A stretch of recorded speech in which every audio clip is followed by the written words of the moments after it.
wabarakatuh. Bismillah, walhamdulillah, wassalatu wassalamu ala rasulillah wa ala alihi wa sahbihi wa mawalah. Amma ba'd, fa ya ibadallah, usikum jami'an wa nafsi bi taqwallah wa bi ta'ati rasulillah sallallahu alaihi wa alihi wa sahbihi wa sallam. فنسأل الله سبحانه وتعالى أن يجعلنا جميعا من المتقين يا رب العالمين. سيادة الحبائب الشرفاء وسعادة العلماء الفضلاء وجميع الحاضرين الأحباء الأعزاء رحمكم الله. لقد تشرفنا باجتماع معكم في هذا المجلس الطيب المبارك، فنسأل الله سبحانه وتعالى أن يبارك لنا ولكم ويوفقنا وإياكم للنجاح والفلاح والاستقامة في الدين والدنيا والآخرة.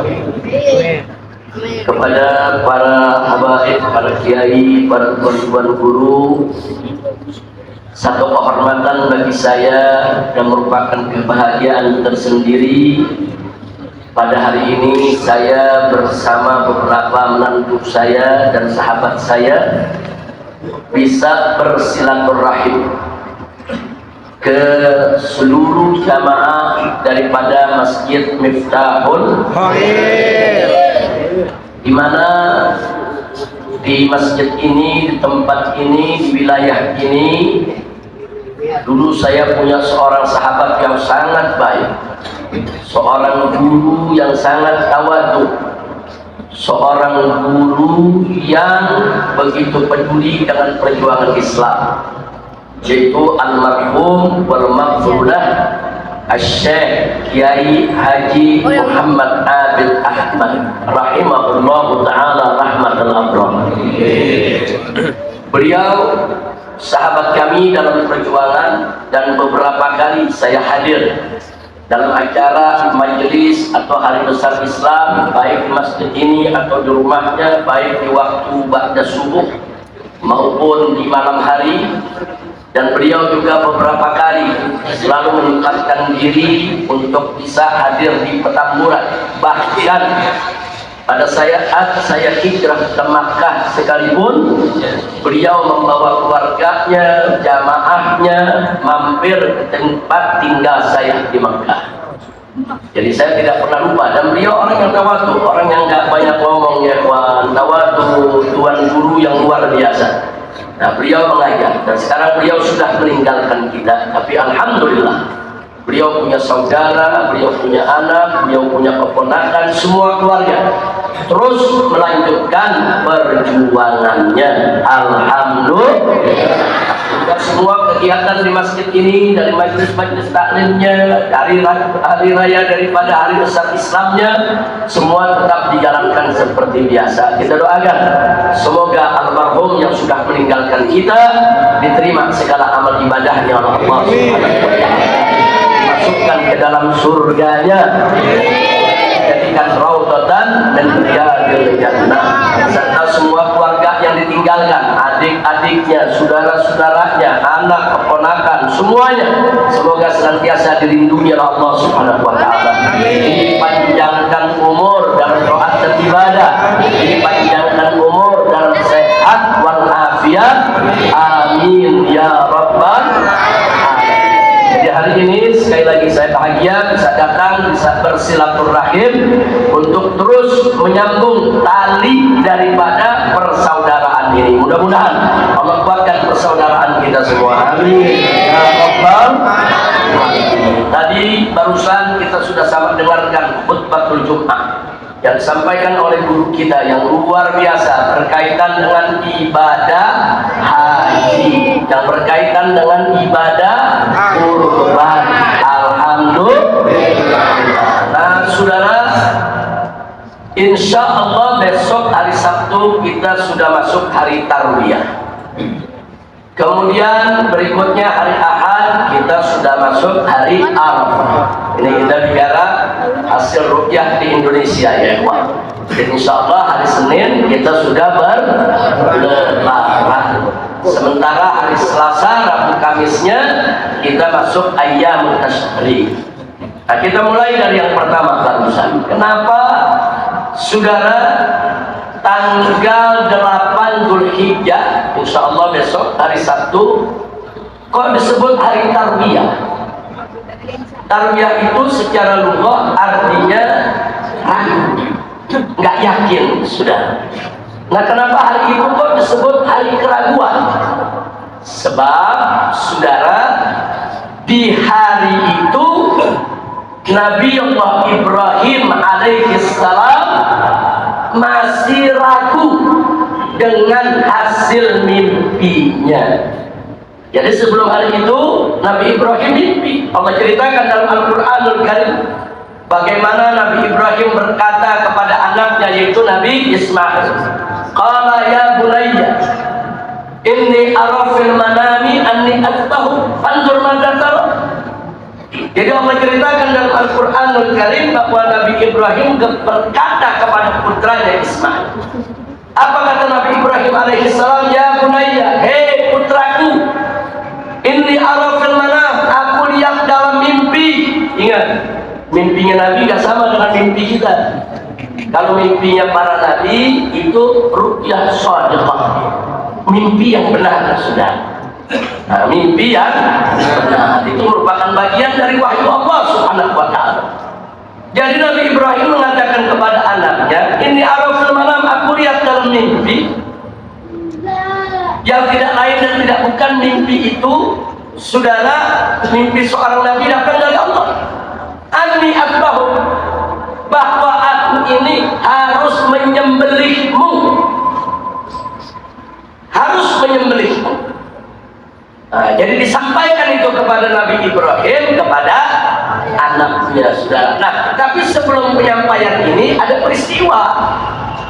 Nabi Ibrahim mimpi dapat perintah kalau dia harus menyembelih anaknya. Nah, beliau nggak mau sampaikan dulu kepada istrinya, beliau nggak mau tanya dulu ke anaknya. Beliau ragu, bukan ragu untuk menjalankan perintah Allah, bukan, bukan. Tapi beliau ragu, ini mimpi betul-betul dari Allah atau dari syaitan? Sebab perintahnya nggak main-main, menyembelih anak. Nah, kalau perintah bukan menyembelih anak, saudara, mungkin tidak menjadi pikiran ini menyembelih anak kandungnya. Apa betul ini perintah dari Allah menyembelih anak sendiri? Atau ini hanya godaan syaitan? Itu yang membuat Nabi Ibrahim ragu. Jadi Nabi Ibrahim ragu bukan ragu dengan perintah Allah, bukan. Kalau beliau udah yakin itu perintah Allah, pasti langsung beliau kerjakan, sudah. Begitu ragu, itulah makanya disebut tanggal 8 hari Tarwiyah, hari keraguan. Karena Nabi Ibrahim masih ragu-ragu nih, apa benar nih? Datang lagi itu mimpi, saudara. Jadi malam tanggal 8 mimpi, saudara, tanggal 8-nya ragu. Malam tanggal 9 mimpi lagi bahwa dia harus menyembelih anaknya.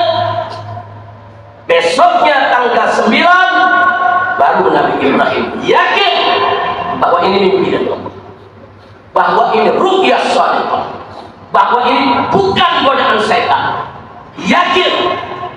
Sehingga Nabi Ibrahim tahu di hari itu kalau perintah itu betul-betul datang dari Allah. Makanya tanggal 9 disebut hari Arafah. Dari kata Arafah ya'rifu, artinya tahu, saudara.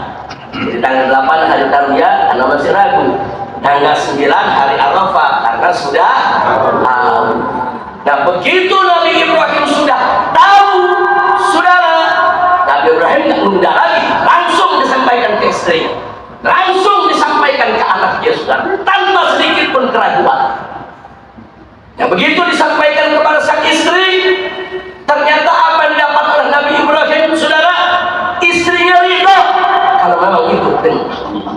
Sebagaimana istrinya pernah ridho dulu ditinggal oleh Nabi Ibrahim, saudara, di kota Mekah yang saat itu belum ada penduduk, belum ada sumber air, saudara, tidak ada perkebunan, tidak ada pertanian, saudara. Sang istri yaitu Siti Hajar dibawa oleh Nabi Ibrahim ke tempat tersebut yang sekarang kita kenal dengan nama kota Mekah, saudara, dengan anaknya yang masih bayi.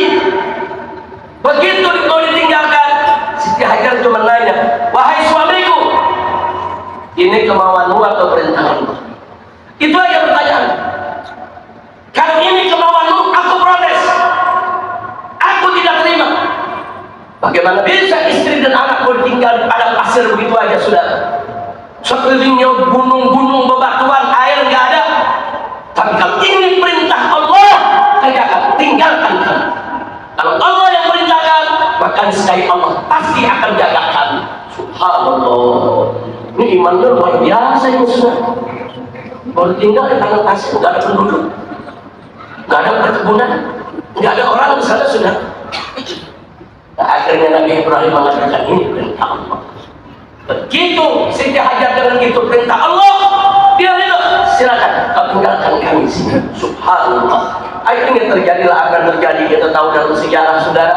Allah berikan air zam-zam muncul di situ. Kemudian akhirnya musafir dari Yaman, kalau mereka mau berangkat ke negeri Sam, saudara, bawa barang dagangan lewat kota Mekah. Begitu dia ada di Mekah itu sumber air, sebagian dari mereka minta izin kepada Siti Hajar untuk tinggal di situ, saudara. Akhirnya mulai ada penduduk, dan seterusnya. Yang pertama kali tinggal di tempat tersebut adalah Siti Hajar dan Nabi Ismail alaihi wassalam. Jadi Siti Hajar mengatakan kepada Nabi Ibrahim, kalau memang perintah Allah sembelih. Dulu kau tinggalkan aku di sini karena itu perintah Allah. Aku yakin, aku ridho. Apalagi sekarang sekedar dipotong. Subhanallah. Ini iman luar biasa. Ini yang disebut iman tanpa keraguan, ya Pak. Nggak ada ragu. Kalau udah Allah perintah, kerjain aja. Kalau Allah udah suruh, kerjain aja. Nggak usah tanya kenapa begini, kenapa begitu. Mutlak, wajib kita taat kepada perintah Allah Subhanahu wa ta'ala. Nah, itu yang ditunjukkan oleh Nabi Ibrahim dan istrinya serta anaknya, saudara. Nah, baru setelah itu ditanya anaknya. Itu cerita dalam ayat tadi. Kata Nabi Ibrahim kepada anaknya, Bunayya, ini arasul mana? Hei putraku, aku lihat dalam mimpi, aku dapat wahyu dari Allah, aku harus membeli kamu. Anzur mata kamu. Coba lihat, bagaimana pendapat? Ya, Nabi Ibrahim tahu pendapat anaknya bagaimana. Anak itu baru tumbuh remaja ini, sudah. Dari kecil jauh dari ayah, dari kecil nggak dipelihara oleh ayah. Ayahnya begitu ketemu, tahu-tahu memotong dia. Bisa kita bayangkan itu, sudah. Nggak main-main ini peristiwa. Anzur mata kamu. Nabi Ibrahim nggak langsung bilang, aku mau potong sekarang. Main betul mentalnya. Anzur mata kamu. Ya, Nabi Ibrahim menyampaikan, aku yakin ini perintah. Ibumu juga yakin ini perintah. Sekarang dia, anzur mata Allah. Bagaimana pendapat kamu? Apa dijawab oleh Nabi Ismail alaihissalam? Nabi Ismail mengatakan dalam Al-Quran, qala ya abati. Dia berkata, ya abati, wahai ayahku, if'al ma tu'mar. Kerjakan saja apa saja yang kau diperintahkan oleh Allah. Satajiduni insyaallah minas sabirin. Niscaya engkau akan dapatkan aku insyaallah dengan izin Allah sebagai orang-orang yang sabar. Subhanallah. Bapaknya taat kepada Allah, ibunya taat kepada Allah, anaknya juga ternyata taat kepada Allah. Bahkan tiga-tiganya punya iman tanpa keraguan. Nggak ada sedikit pun keraguan terhadap Allah Subhanahu wa ta'ala. Nah, akhirnya setelah Nabi Ibrahim melihat sikap istrinya yang begitu istimewa, sikap anaknya yang begitu mulia, saudara, barulah besoknya dikurbankan. Makanya besoknya tanggal 10 disebut Idul Kurban, hari raya kurban, saudara. Jadi itu ada rentetan peristiwa.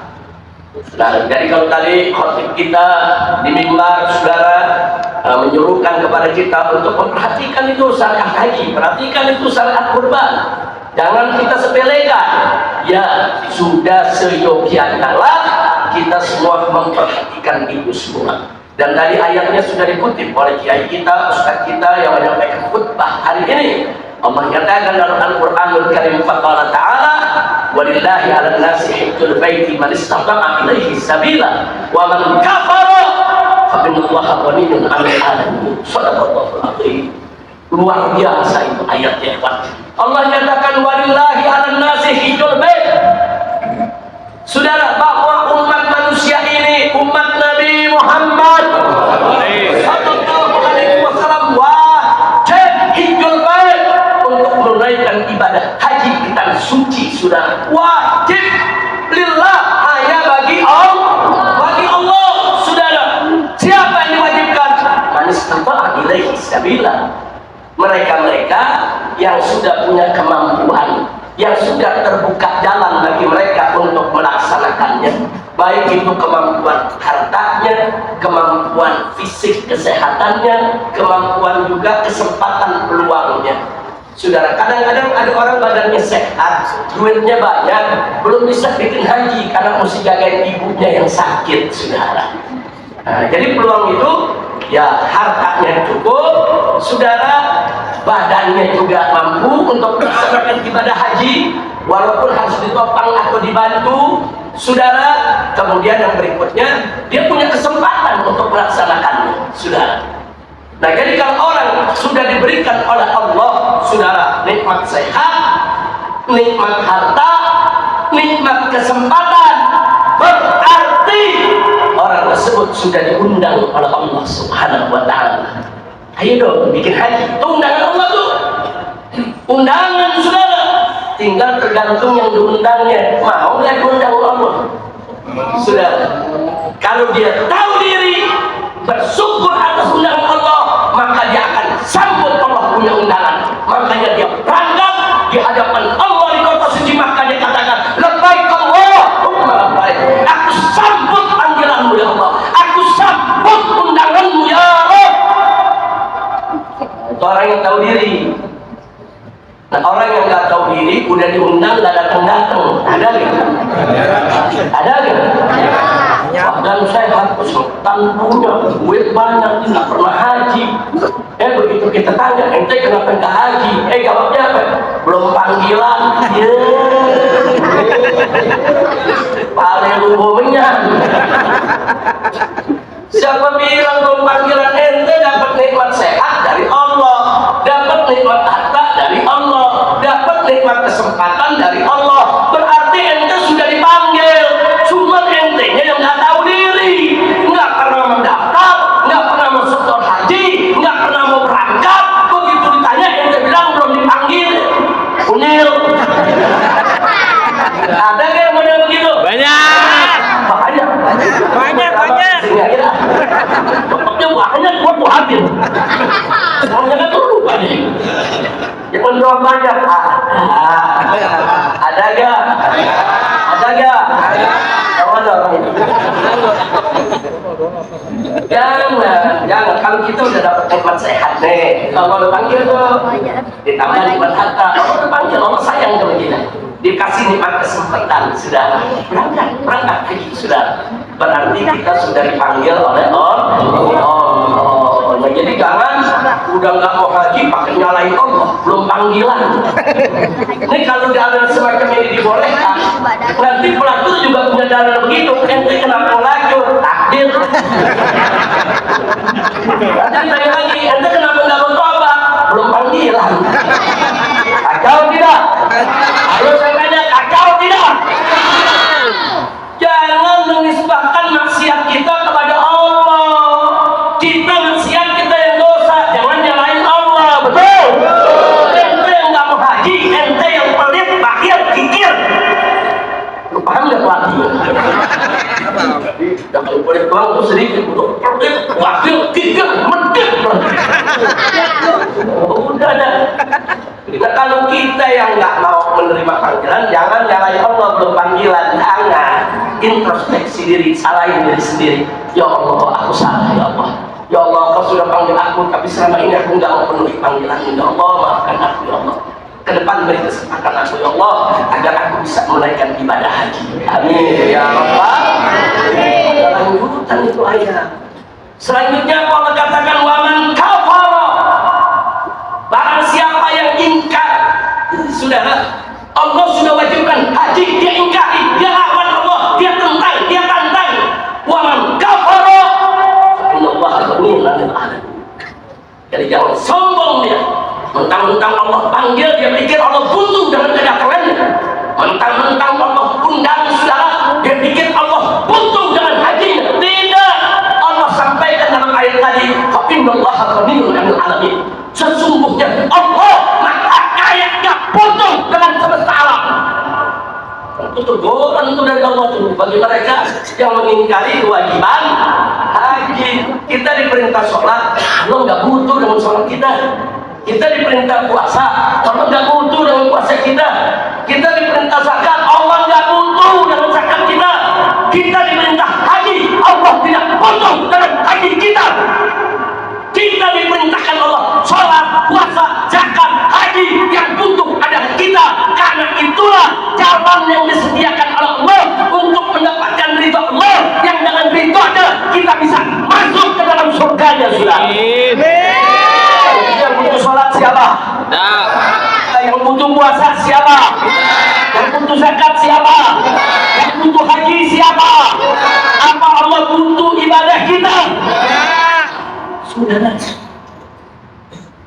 dalam hadis qudsi saudara sudah disebutkan, andai kata seluruh makhluk jin dan manusia semuanya ibadah kepada Allah, semuanya taat di puncak ketaatan kepada Allah, sedikit pun tidak menambah kemuliaan Allah. Kenapa? Karena Allah sudah maha mulia. Begitu juga sebaliknya.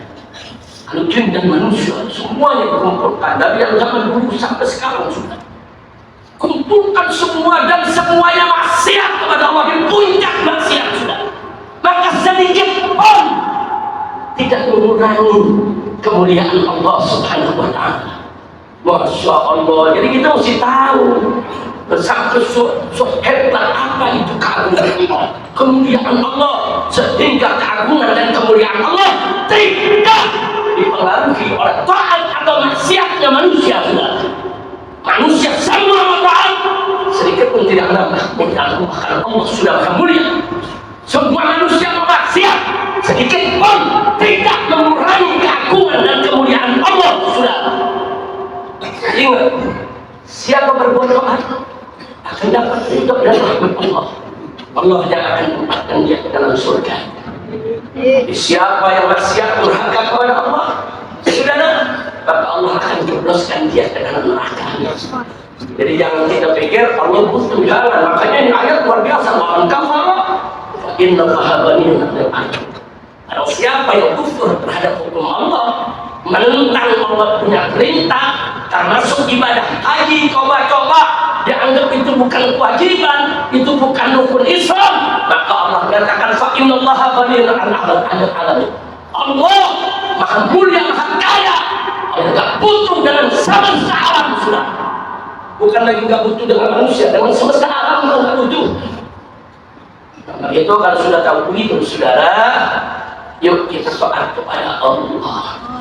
Dalam satu hadis qudsi Allah mengatakan, sebagaimana diriwayatkan oleh Nabi kita Sayyiduna Muhammad sallallahu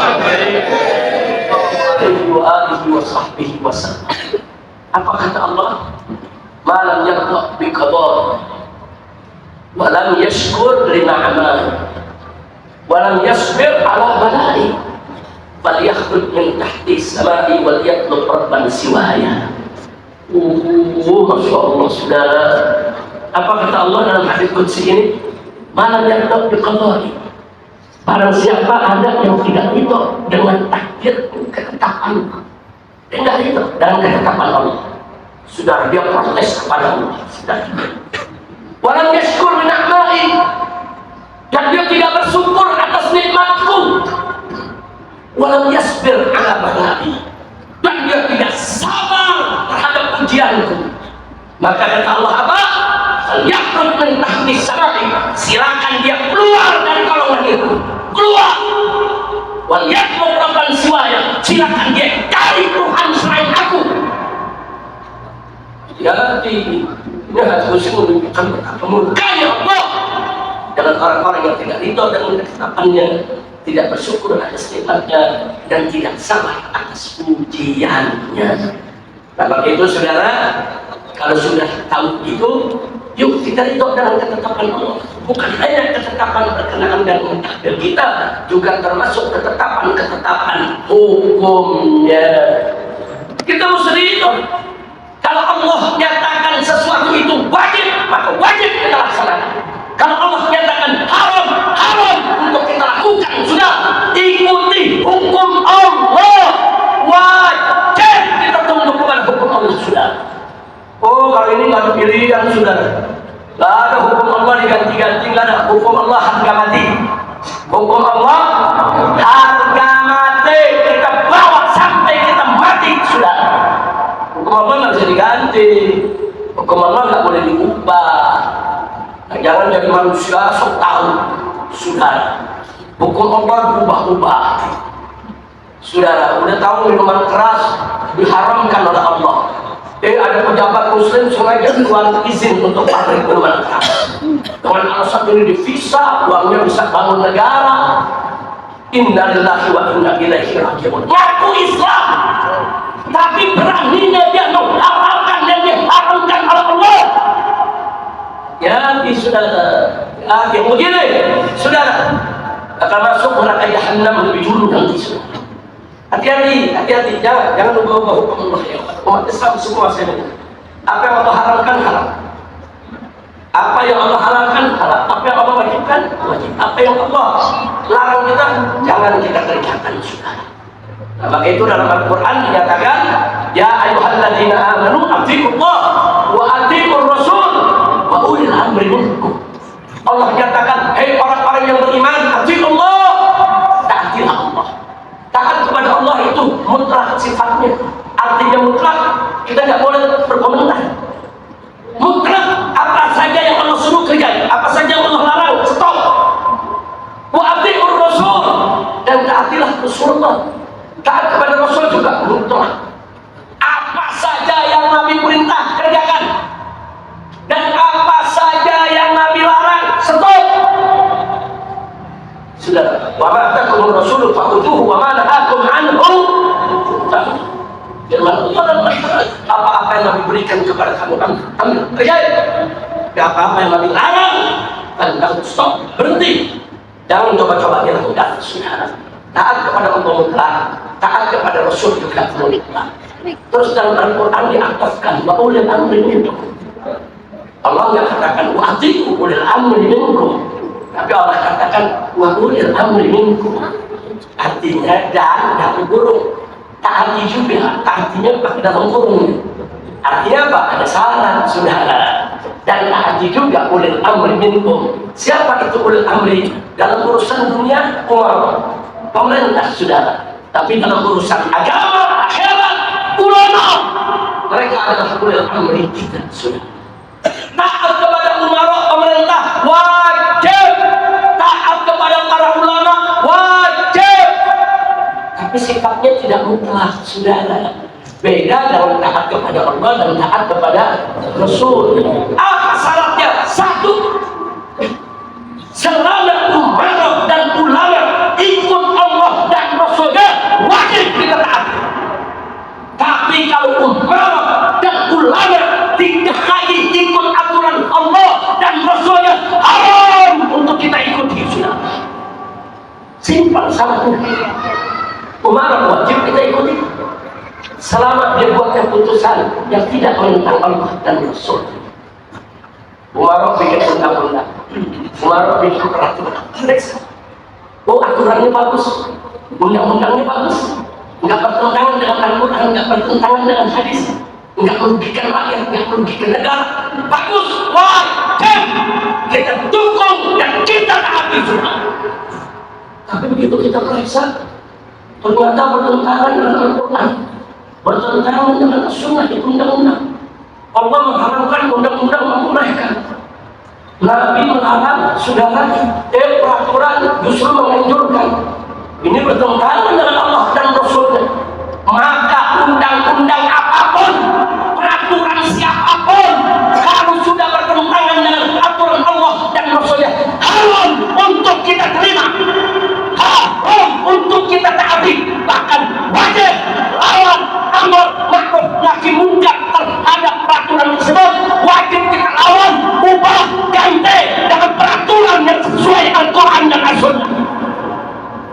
Kira jelas tidak? Aku pemerintah bikin peraturan tentang hukum Allah dan Rasul, terus kita takut tentang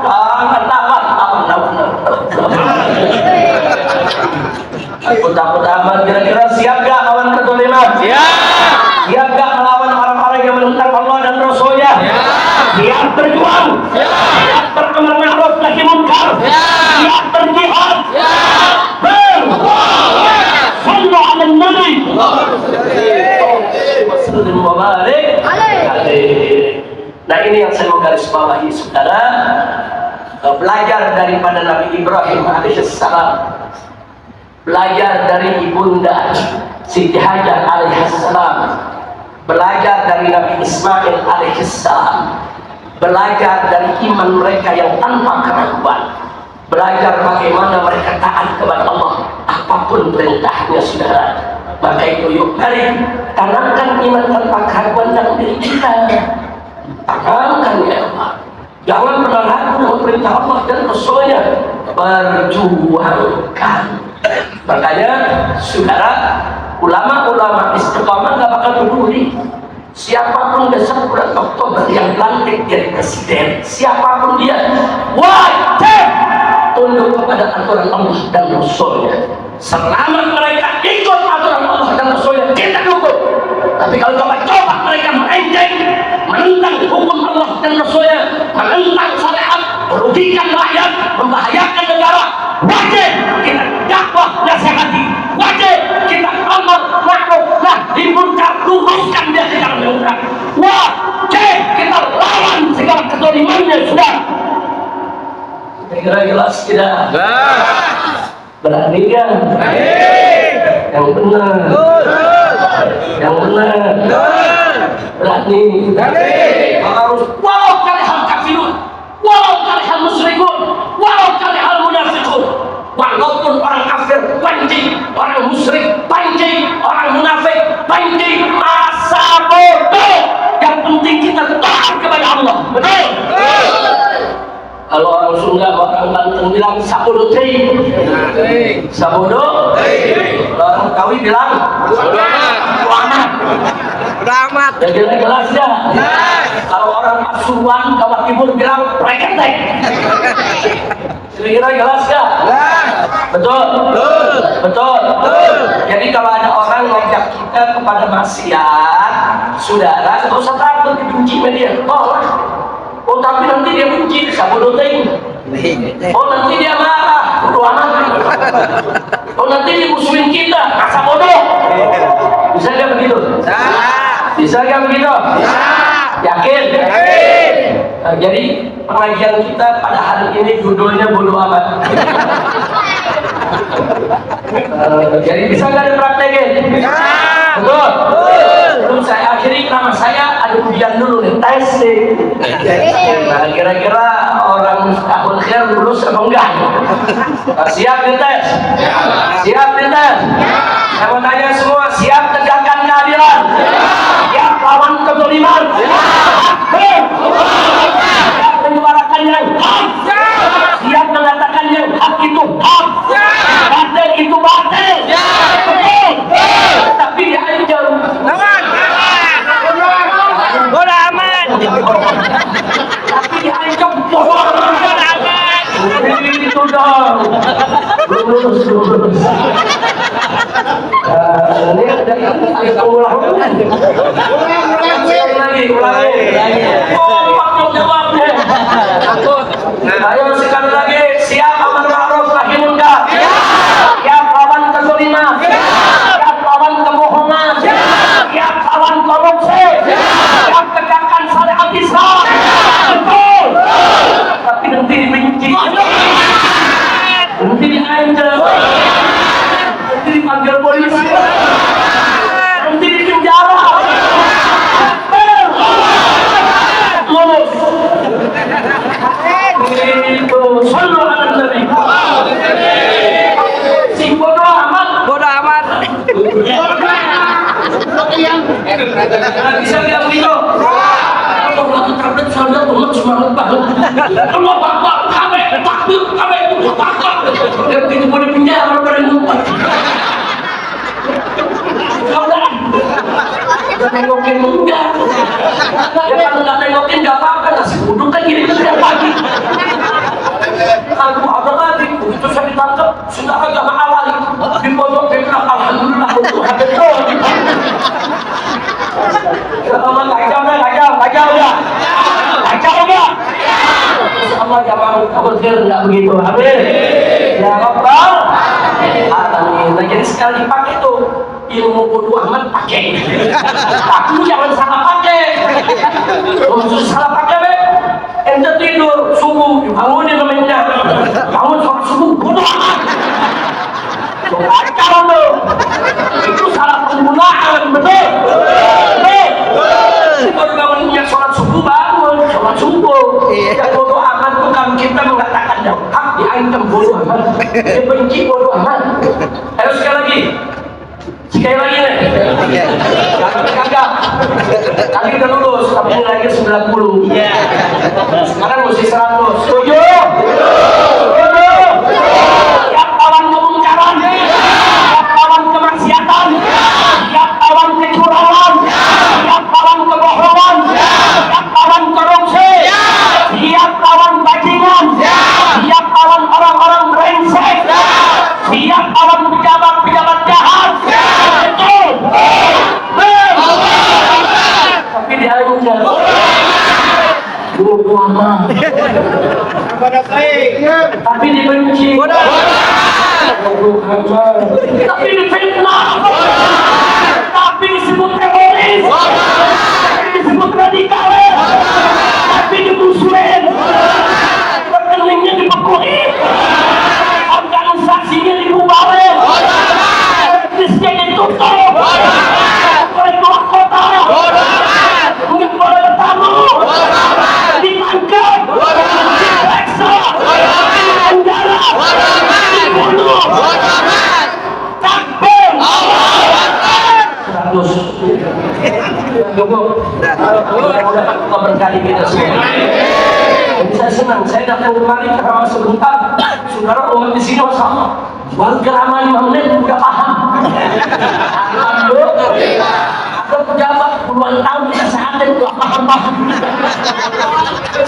Bahkan ada profesor, doktor dikasih tahu nggak ngerti. Orang minta kerja, Masya Allah 5 menit dikasih tahu paham. Kemudian langsung lulus. Alhamdulillah. Allahumma sholli ala sayyidina Muhammad wa ajlil zalimin bil zalimin. Allahumma sholli ala sayyidina Muhammad wa ajlil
Itu yang bisa saya sampaikan.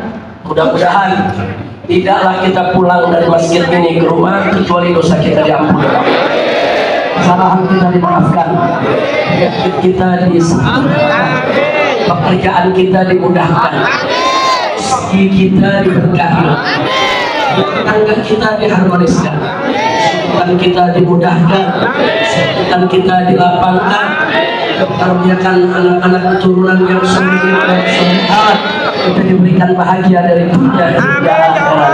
Ala hadhihi dunya wa likulli niyatin salihah wa ila hadratin nabiyil mustafa sallallahu alaihi wasallam. Al-Fatihah.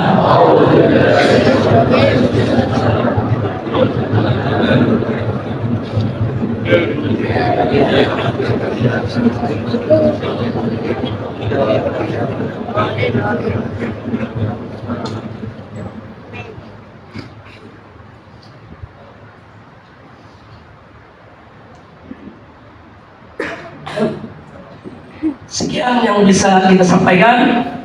Sekali lagi saya ucapkan terima kasih kepada segenap pengurus Masjid Miftahul Khair, kepada segenap para kiai, para ustaz, para muallim, wabil khusus kepada segenap keluarga besar almarhum Kiai Haji Muhammad Abid Ahmad rahimahullah taala wa ghafarahu maghfiratan jannah. Insyaallah sebelum saya akhiri, saya mengundang semua yang ada di sini, semua. Insyaallah tanggal 1 Muharram bertepatan dengan hari Ahad, tanggal 7 bulan Juli, bulan yang akan datang, dari jam 7 pagi sampai siang kami akan menggelar peringatan menyambut tahun baru Islam. Insya Allah sekaligus saya akan menikahkan putri saya yang ketujuh. Yang ketujuh ya, bukan terakhir. Lu ketawa, bukan terakhir. Akan kemarin bapaknya yang kawin. Besok anaknya. Ini jangan tutup dulu anak yang terakhir. Masih ada kesempatan deh. Betul. Ayo saya dapat keturunan yang solehin, bisa melanjutkan dakwah perjuangan. Ya, jadi insyaallah semua siap datang ke Petamburan. Siap datang ke Petamburan. Hari apa? Tanggal 1 Muharram sama dengan tanggal 7 Juli. Mulai baca burda jam 7 pagi sampai jam 10 dengan ceramah-ceramah para habaib, para kiai. Nanti insyaallah jam 10 lewat baru ada akad nikahnya. Insya Allah ke Petamburan. Kemana? Kemana? Jangan salah baca. Ya, sebab ada jenderal yang bacanya Petamburan. Benar-benar deh. Dia salah baca, dia bilang Petamburan. Dua piring tentara, dua piring pasukan, dua piring panser. Kirain mau ngapain? Nurunin baliho. Kacau. Tadinya mau baliho deh. Orangnya nggak berani. Dia turunin baliho udah berani. Kabar turunin gue dari sini ke gue kepret.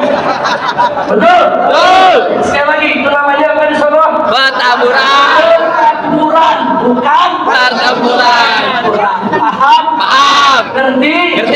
Alhamdulillah. Nah, saya tunggu kedatangannya. Insya Allah Allah panjangkan umur kita semua. Terima kasih atas segala perhatian. Mohon maaf atas segala kekurangan. Adanya waliyakum ila siratil mustaqim. Wassalamualaikum warahmatullahi wabarakatuh. Sallu alaihi.